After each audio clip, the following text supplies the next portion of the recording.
অন্যায়ের পথে যারা কথা বলে, অন্যায় সমর্থন করে, ওদের ভাষা অনেক সময় মার্জিত হয়, ওদের উপস্থাপন আকর্ষণীয় হয়, ওতে তো ফায়দা নাই। অন্যায় কথার উপস্থাপন মার্জিত হওয়া, ওটা তার জন্য আরো ক্ষতি, সবার জন্য ক্ষতি। ওটা ওর গুনার পাল্লা আরো ভারী হচ্ছে। একজনকে আমি বলেছিলাম, গলত রাস্তা মানুষকে ধাবিত করে, বলেছিলাম আল্লাহ আপনাকে জবান দিয়েছেন, আপনি এটাকে ভালো কাজে ব্যয় করেন। তো আরে জায়গায় কি প্রশংসা করছি, আমি প্রশংসা করলাম না, তারা সতর্ক করলাম যে তুমি মিষ্টি মিষ্টি কথা বলতে পারো, এই মিষ্টি কথাকে হকের দাওয়াতের মধ্যে ইস্তেমাল করো, বাতিলের দাওয়াতে ইস্তেমাল করো না।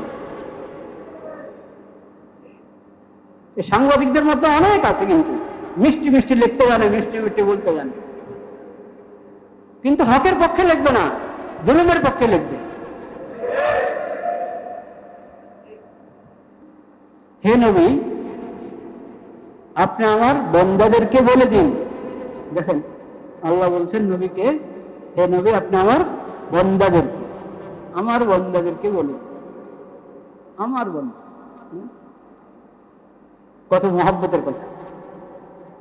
আমার বান্দাদেরকে বলে দিন, ইয়াকুলুল্লাতী হিয়া আহসান, যাতে তারা উত্তম কথা বলে, সুন্দর কথা বলে,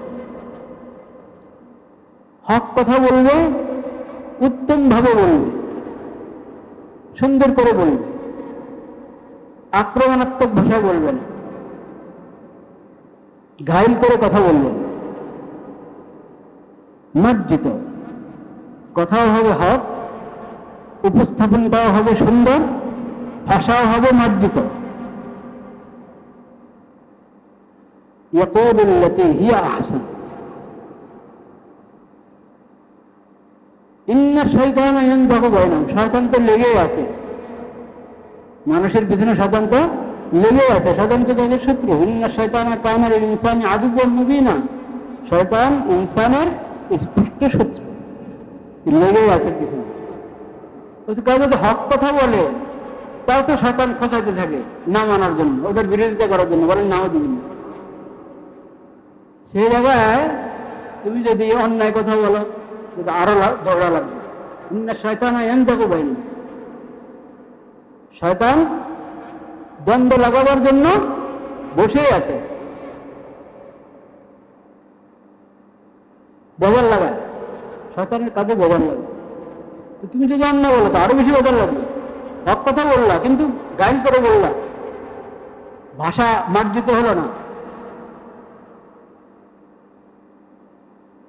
হক কথা, তাকে দাওয়াতের নিয়তে হক কথা বলছো, কিন্তু গাইল করে আক্রমণাত্মক ভাবে বলছো, আক্রমণাত্মক ভাষায় বলছো, কষ্ট পাবে, তো সাধারণ সুযোগ পাবে, দেখছো তোর কি করলো, বাস সে আবার গরম হবে, বলবে আরে বাস পাল্টাপাল্টি শুরু হয়ে যাবে।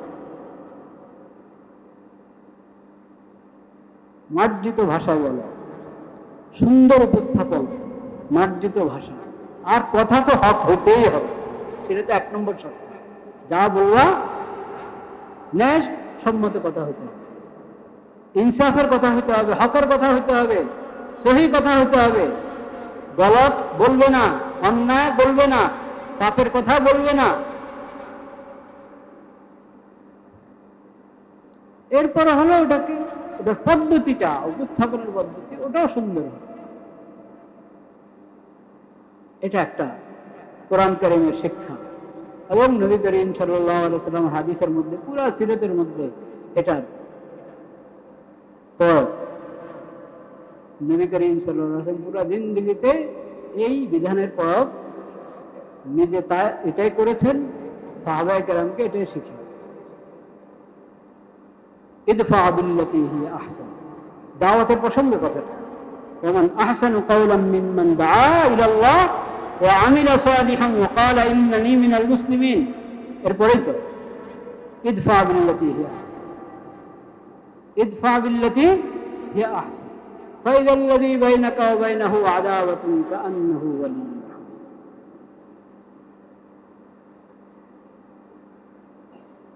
ওই ব্যক্তির চেয়ে উত্তম কথা আর কার হতে পারে, যা আল্লাহর দিকে মানুষকে ডাকে, ইমানের কথা বলে, আমলের কথা বলে, জাহান্নামের কাজ ছাড়তে বলে, পাপের কাজ ছাড়তে বলে, নেক আমল করতে বলে, অন্যের হক আদায় করতে বলে,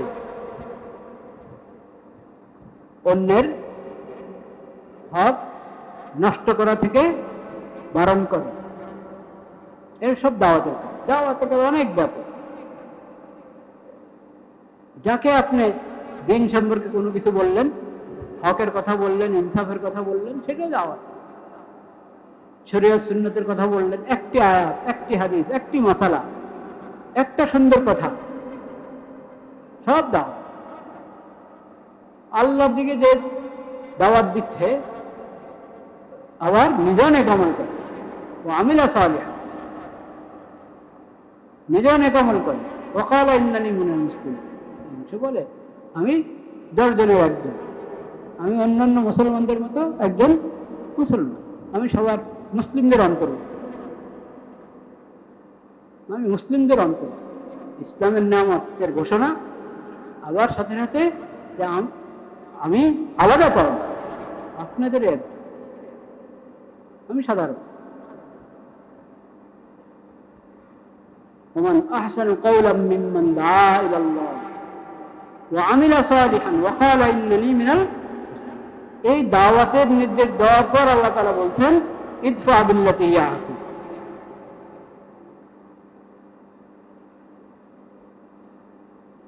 প্রসঙ্গটা হয়তো এমন, দাওয়াত যে কোনো সময় হয়, বন্ধ হতে পারে, কাউকে দাওয়াত দিতে গেলে সে নারাজ হয়ে যেতে পারে, হক কথা বুঝে না, জানা নেই। হক কথার উপর যারা আপত্তি করে সবাই এরকম না যে জ্ঞান পাপী, অনেকে তো আছে জ্ঞান পাপী, জানে বুঝে যে কাজটা অন্যায়, সেই কাজ হলো ওটা, যেটা সে করতে যাচ্ছে, যেটা সমর্থন সে করছে, ওটা অন্যায়, ওটা পাপ, ওটা ক্ষতিকর, বুঝে, কিন্তু তাও জ্ঞান পাপী হয়ে ওই অন্যায়ের সমর্থন করে। অন্যায়ের সমর্থন এমন ভাবে করে মনে হয় যেন উনি, আরে আল্লাহ, ওনার চেয়ে আর বড় হক বলনেওয়ালা কে আছে। কত নিরপেক্ষ মানুষ, হ্যাঁ, উপস্থাপন এমন, এটা এক আজীব পরীক্ষা আল্লাহ তাআলার। আপনার পাশে এখানে মুসলমানদের পাশের দেশ তো বিশাল দেশ, সের মধ্যে একবার আপনার সঙ্গে লাগানো, সেখানে মুসলমানরা কুরবানির স্বাধীনতা পায় না, অন্যায় ভাবে তাদের উপরে জুলুম হয়। তো এই যে সুন্দর মিষ্টি মিষ্টি লিখতে পারে, মিষ্টি মিষ্টি বলতে পারে, ওরা কি পরিমাণ লিখেছে, কি পরিমাণ প্রতিবাদ করেছে। সংখ্যালঘু খালি বাংলাদেশে, মুসলিম দেশে অমুসলিম যারা শুধু তারাই সংখ্যালঘু না, অমুসলিম দেশে মুসলিম যদি সংখ্যায় কম হয় তারা সংখ্যালঘু না? যে সংখ্যালঘুর জন্য এদেশে সংখ্যালঘুরা যদি শান্তিতে থাকে, তাও চেঁচাচেঁচি করে, ওরা তাও খোঁচাখুচি করে পত্রিকা যে তাদের অধিকার লঙ্ঘন হচ্ছে। আর তো ওখানে মুসলমানদের মজলুম হচ্ছে, তাদের অধিকার লঙ্ঘিত হচ্ছে, তো তোমার কলম থেকে তো কালি বের হয় না।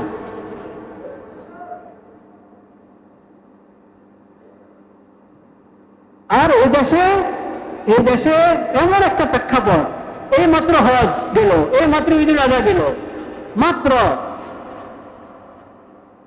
এখনো হজ আর ঈদুল আজহার আবহাওয়া শেষ হয় নাই, কোরবানির আবহাওয়া গিয়ে নেই, শেষ হয় নাই, এমন এক মুহূর্তে, এবং 10 দিন ধরে রমিছা যখন আপনার নির্যাতিত হচ্ছে, এমন এক মুহূর্তে তোমরা কি বলে এটাকে, মুভি প্রকাশ করবা, চলচ্চিত্র প্রকাশ করবা। এটা তো সংস্কৃতির নামে কুসংস্কৃতি, ওটা তো আছেই। তাছাড়া এই সময়টা যেখানে পুরো জাতিকে ইস্তেগফার করা দরকার, শাসক শ্রেণী থেকে নিয়ে সবাইকে তওবা ইস্তেগফার করা দরকার, আল্লাহর কাছে হাঁটু দিয়ে মুনাজাত করা দরকার। আল্লাহ, আমরা লজ্জিত, আমরা মানবতার কলঙ্ক, আমরা লজ্জিত, আমাদের এই দেশে, আমাদের এই সমাজে এমন বিশ্রী কর্মকাণ্ড ঘটে। আল্লাহ, আমরা লজ্জিত, মনোজাত তুলো, আল্লাহর কাছে হাত হাত তুলে দোয়া করো, কান্নাকাটি করো, নিজেদেরকে সংশোধন করো, নিজেদের নীতি সংশোধন করো, নিজেদের আইন সংশোধন করো।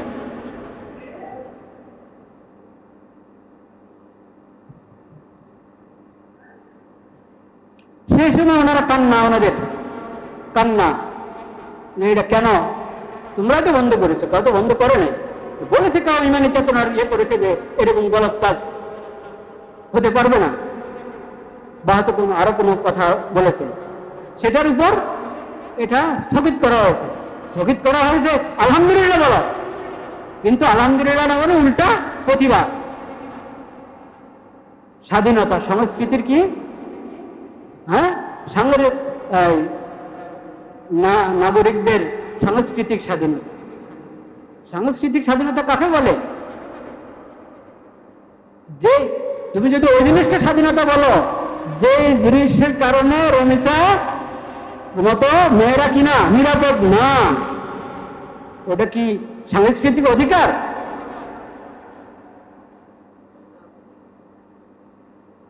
এমন একটা মুহূর্তে এমন একটা কাজ করতে গিয়েছে, কেউ নিষেধ করেছে, তোমরা স্থগিত করেছ, এখন আলহামদুলিল্লাহ বলার বেলায় উল্টা অনেকে এটার প্রতিবাদ করে, বিভিন্ন ভাষায় এটার সমালোচনা করে। সেই সমালোচনা করতে গিয়ে একজন আজীব কথা বলেছে, ওনার ধারণা মতে নমাজও একসাথে চলতে পারে, একসাথে এই সমস্ত কুসংস্কারও চলতে পারে, মানে নমাজের এগুলোতে কোনো বাধা নেই। কতক্ষণ আল্লাহকে রাজি করেন, কতক্ষণ শয়তানকে রাজি করেন, বলেন নাউজুবিল্লাহ। এই গলত কথা যে বলেছে, চাই বুঝে শুনে বলো, চাই না বুঝে বলো, ওই গলত কথা অন্যায়, ওই গলত কথার প্রতিবাদ সবাই যে কোনো ইমানওয়ালা করতে পারে, কিন্তু সেটার ভাষা মার্জিত হতে হবে। ভাষা কি হতে হবে? মার্জিত হতে হবে। ইয়াকুলুল্লাতী হিয়া আহসান।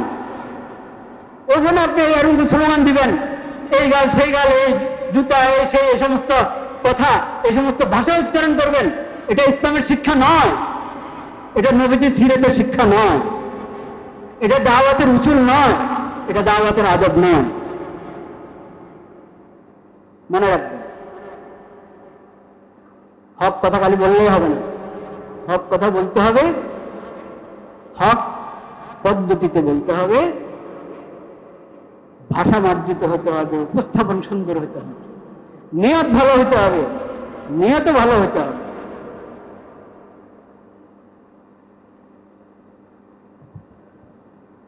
লা ইলাহা ইল্লাল্লাহ, লা ইলাহা ইল্লাল্লাহ।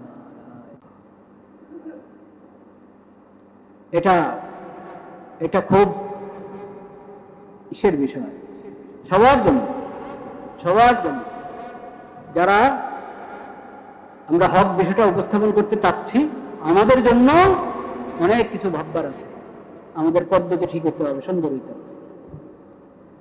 আর যারা গলত রাস্তা নিয়ে যাচ্ছে মানুষকে, তাদের হাতেও তাদের খেদমতে আমরা অনুরোধ করছি, বুঝার চেষ্টা করি, দ্বীন শেখেন, ঈমান শিখেন, কোরআন শিখেন, সুন্নাহ শিখেন, শরীয়ত শিখেন, জানেন, বুঝেন। একজন মুসলিম কিভাবে কথা বলবে?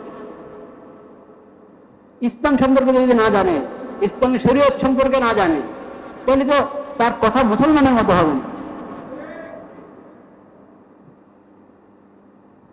যে যে দায়িত্ব পালন করি আমরা এই দেশের, সমাজের যে সেক্টরে যারা কাজ করি, প্রত্যেক সেক্টরেই আমাকে ইসলামের পরিচয় দিতে হবে। আমি ডাক্তার, আমি একজন মুসলিম ডাক্তার, অমুসলিম ডাক্তার আছে, অমুসলিম ডাক্তারও, সে ডাক্তারের বিষয়ে ইসলামের যে শিক্ষাগুলো, ওখানে কোনো সাম্প্রদায়িকতা নেই, ইসলামের শিক্ষার মধ্যে কোনো ধরনের কি নেই, সাম্প্রদায়িকতা নেই। ইসলামের শিক্ষাতে কোথাও পাবেন না। প্রত্যেক পেশার লোকদের জন্য ইসলাম যে বিধান দিয়েছে, যে শিক্ষা দিয়েছে, যে কোনো মুসলিম নিরপেক্ষভাবে এটা শুনলে অবশ্যই মানতে বাধ্য, অবশ্যই মানবে। আপনি ডাক্তার, আপনি ইঞ্জিনিয়ার, আপনি সমাজসেবক, যেই লাইনে যার কাজ, প্রত্যেক পেশাওয়ালার দায়িত্ব ওই বিষয় আল্লাহ রাব্বুল আলামিনের কি হুকুম, নবী করিম সাল্লাল্লাহু আলাইহি ওয়াসাল্লামের সিরাতের মধ্যে ওই বিষয় কি শিক্ষা রয়েছে ওটা জানার একটা ইসলামী মূল্যবোধ, সামাজিক মূল্যবোধ। মূল্যবোধ ভালো কথা, কিন্তু মূল্যবোধ পাবেন কই? এবং মূল্যবোধের পূর্ণ সবকটা আপনাকে কে দিবে বলেন? মূল্যবোধের খণ্ডিত সবক দিয়ে আপনি সমাজ সংশোধন করতে পারবেন না।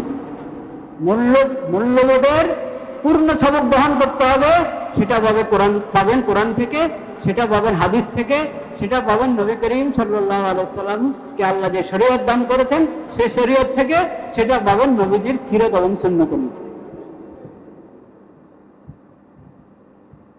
ওখান থেকে নিতে হবে, আর না তো খণ্ডিত। খিয়ারুহুম ফিল জাহিলিয়া খিয়ারুহুম ফিল ইসলাম, তাও তো শর্ত আছে। এরা ফাকহু, দিনের সমাজ হাসিল করতে, দিনের সমাজ হাসিল করতে আল্লাহ তাআলা সে তৌফিক আমাদেরকে। আস্তাগফিরুল্লাহ আস্তাগফিরুল্লাহ আস্তাগফিরুল্লাহ, লা ইলাহা ইল্লাল্লাহ লা ইলাহা ইল্লাল্লাহ লা ইলাহা ইল্লাল্লাহ লা ইলাহা ইল্লাল্লাহ লা ইলাহা ইল্লাল্লাহ। তো দ্বীনের সমাজ, ইসলামী শরীয়তের ইলম, এটা ব্যাপক হতে হবে, ঘরে ঘরে যেতে হবে। এটা ইসলামী সরকারের দায়িত্ব, ফরজ ইলম প্রতি ঘরে ঘরে পৌঁছানো, প্রতি ব্যক্তির মাঝে এই ইলম নিয়ে আসা। যতটুকু ফরজ, ফরজ আইন, কমপক্ষে অতটুকু আল্লাহ কি ফরজ করেছেন, কি হারাম করেছেন, এটা সরকারের সমস্ত যতগুলো সেক্টর আছে প্রত্যেক সেক্টরে প্রত্যেক ব্যক্তির মাঝে ইলম আসতে হবে, এবং জনসাধারণ নাগরিকদের মধ্যে প্রত্যেকের এই ইলমটা হাসিল করতে হবে। তারপরে না বুঝবে কোনটা হক কোনটা হারাম, হক হালাল বুঝবে, কোনটা হারাম কোনটা হালাল এটা বুঝবে, কোনটা করণীয় কোনটা বর্জনীয় ওটা বুঝবে। নতুবা সে যেটা বর্জনীয় ওটার পক্ষে অবস্থান গ্রহণ করবে, যেটা করণীয় ওটার বিপক্ষে অবস্থান গ্রহণ করবে। সহিহ ইলম না থাকার কারণে সহিহ ইলম হাসিল করতে হবে, সাথে সাথে দিনের সমাজটা হাসিল করতে হবে, সাথে সাথে দিন ইমানের বিষয়ে সচেতনতা অর্জন করতে হবে। দিন ইমানের বিষয়ে কি অর্জন করতে হবে? সচেতনতা অর্জন করতে হবে। এই সচেতনতা যদি না থাকে তাহলে প্রতারণার শিকার হয় মানুষ। কিসের শিকার হয়? প্রতারণা। প্রতারণা। এই যে অধিকার, মানব অধিকার, এই অধিকার, অধিকার বলতে আপনি কি বুঝেন? অধিকার, অধিকার আর অধিকার না, কোনটা অধিকার কোনটা অধিকার না, এটা মুমিনদের জন্য, মুসলিমদের জন্য, উম্মতে মুসলিমের জন্য ঠিক করে দিবে কে? আল্লাহ রাব্বুল আলামিন। অধিকারের কথা তো কোরআন হাদিসে আছে, অন্যের অধিকার নষ্ট করো না, অন্যের অধিকার যথাযথ আদায় করো, কার কি হক কার কি অধিকার সব বলে দেওয়া আছে। এখন আপনি কোরআন হাদিস থেকে অধিকারের গুরুত্বটা শুনালেন, কিন্তু অধিকারের সংজ্ঞা কোরআন হাদিস থেকে নিলেন না, অধিকারের সংজ্ঞা পশ্চিমাদের থেকে নিলেন। এটা জায়েজ হবে? এটা না। অধিকারের গুরুত্ব, অধিকারের প্রতি মানুষকে উদ্বুদ্ধ করার ক্ষেত্রে যেমন কোরআন সুন্নাহর আয়াত হাদিস উদ্ধৃত করছেন, এরকম কোনটা অধিকার কোনটা অধিকার না এই বিষয়ে কোরআন হাদিসের আয়াত হাদিস উদ্ধৃত করতে হবে। অধিকারের গুরুত্ব বর্ণনা করলেন কোরআন হাদিস থেকে, নবীজির সুন্নাহ এবং সিরাত থেকে, কিন্তু অধিকারের সংজ্ঞা নিলেন হলো পশ্চিমা সভ্যতা থেকে। এটা হারাম, এটা বিকৃতি।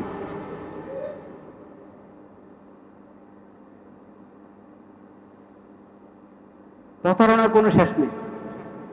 তথ্য সন্ত্রাস খারাপ কি খারাপ না? খারাপ। তথ্য সন্ত্রাস খারাপ। কাকে বলে তথ্য সন্ত্রাস? তথ্য সন্ত্রাস কাকে বলে?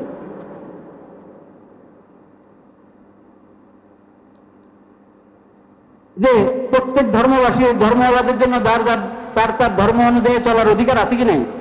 আছে। তার পরিমণ্ডলে সে তার ধর্ম পালন করবে, এটাতে কোনো বাধা নেই, ইসলাম কোনো বাধা দেয় নাই। ধর্মীয় স্বাধীনতা আছে, কিন্তু ধর্মীয় স্বাধীনতার ব্যাখ্যা কি? ধর্মীয় স্বাধীনতা শুধু হিন্দুদের জন্য, হ্যাঁ, মুসলমানদের জন্য না।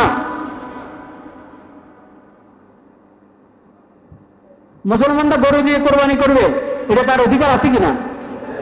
তো মুসলমান গরু দিয়ে কোরবানি করতে চায়, তুমি বাধা দিলা, তাকে পিটালা, মার দিলা, এটা তার অধিকার হলো কিনা? তুমি বলছো মা, গরু হলো আমাদের মা, তো গরু মা কি মানে? এটা হিন্দু পণ্ডিতরা তো বলে দিচ্ছে নাকি? হিন্দু পণ্ডিতরা তো হিন্দুদের গ্রন্থ থেকে দেখিয়ে দিচ্ছে গরু মা কি মা না, গরুর ইবাদত। একটা তো ইসলামের শিক্ষা, তাওহীদের শিক্ষা, আবাদত একমাত্র আল্লাহ। কিন্তু হিন্দুদের ধর্মগ্রন্থ দিয়েই কি গরু মা হওয়া, গরুর পেশাব পান করার মধ্যে সওয়াব থাকা, হ্যাঁ, গরুর ইবাদত করা, এগুলোকে ওদের ধর্মের মধ্যে ওরা কি প্রমাণ করতে পারে? ওদের পণ্ডিতরা তো এটার বিরোধিতা করছে তাদের ধর্মগ্রন্থের উদ্ধৃতি দিয়ে। ছাড়লাম ও কথা, ওটা তোমাদের বিষয়ে তোমরা ফয়সালা করো, ছাড়লাম, ওর বিষয়ে আমি বললাম না। কিন্তু কথা হলো, তোমার ধর্ম বিশ্বাস হলো গরু মা, মুসলমানের ধর্ম বিশ্বাস হলো যেটা সকল সত্য ধর্মের মধ্যে আগে যেগুলো সত্য ছিল, পরে তারা গোড়া থেকে বিচ্ছিন্ন হয়ে গেছে, বিকৃত করে ফেলেছে।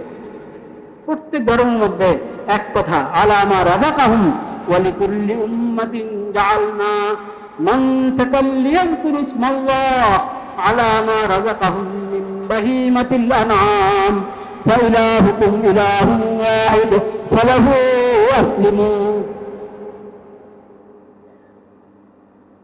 প্রত্যেক উম্মতের জন্য কোরবানি, প্রত্যেক উম্মতের জন্য আল্লাহ কোরবানির শিক্ষার মধ্যে তাওহীদের শিক্ষা দিয়েছেন এবং আল্লাহর বিধানের আনুগত্যের শিক্ষা দিয়েছেন। আল্লাহর নামে আল্লাহর দেওয়া পশু কি হবে? জবা হবে, বিসমিল্লাহ আল্লাহ করে জবা হবে। তুমি বলছো যে না, গরু জবা করে যাবে না, লুকা গরুর গোশত খাচ্ছ, লুকা গরু কোরবানির জন্য বিক্রি করে দিচ্ছ, এমনি দেখাচ্ছ, এটা তোমাদের ধর্মীয় বিষয়, তোমাদের ধর্মীয় বিষয়, তুমি তো পালন করো, কিন্তু তোমারটা আরেকজনের উপরে চাপিয়ে দিচ্ছ, এটা অন্যায় কিনা? অন্যায়। তো এখন স্বাধীনতা তো শুনতে কত সুন্দর শব্দ, কিন্তু মুসলমানরা যদি হয়, তো মুসলমানদের ধর্মীয় স্বাধীনতা লঙ্ঘিত হয়, এটা তো আমাদের কোনো করার কিছু নেই। তাদের এটা ইন্ডিয়াওয়ালাদের কি ব্যক্তিগত বিষয়, কি বলে এটাকে, তাদের নিজেদের বিষয়, হ্যাঁ, অভ্যন্তরীণ বিষয়, এটা ইন্ডিয়াওয়ালাদের অভ্যন্তরীণ বিষয়। আর বাংলাদেশের হিন্দু যারা আছে ওরা পুরো শান্তিতে আছে, তাও মিথ্যা বানাওয়াত বানানো হয় যে ওদের উপরে জুলুম হচ্ছে, তখন আর এটা অভ্যন্তরীণ বিষয় থাকে না, তখন এটা একবারই মোদি থেকে নিয়ে আরো কত পর্যন্ত টান পার হয়ে কোথায় চলে যায়। এগুলো প্রতারণা কিনা? স্বাধীনতা কাকে বলে? স্বাধীনতার সঠিক ব্যাখ্যা, সঠিক প্রয়োগ যদি পাও, পেতে চাও, তালাশ করো, তো পাবো একমাত্র ইসলামের কাছে, একমাত্র নবীর সিরাত এবং সুন্নাহর মধ্যে। প্রতারণার অনেক দিক আছে, শব্দ ব্যবহার করা হয় আকর্ষণীয়, ব্যাখ্যা করা হয় গলত ব্যাখ্যা, অপব্যাখ্যা, বা কুসংস্কৃতি এবং গলত সভ্যতাওয়ালাদের থেকে ধার করে এনে ব্যাখ্যা দেওয়া হয়। ইসলামের যে ব্যাখ্যা, যেটা পবিত্র ব্যাখ্যা, ইনসাফওয়ালা ব্যাখ্যা, সেই ব্যাখ্যা থেকে নিজেরাও বেখবর থাকে এবং সমাজকেও বেখবর রাখতে চায়। আল্লাহ তাআলা এমন লোকদেরকে হেদায়েত দান করেন। ওয়া আখিরু দাওয়ানা আলহামদুলিল্লাহি রাব্বিল আলামিন।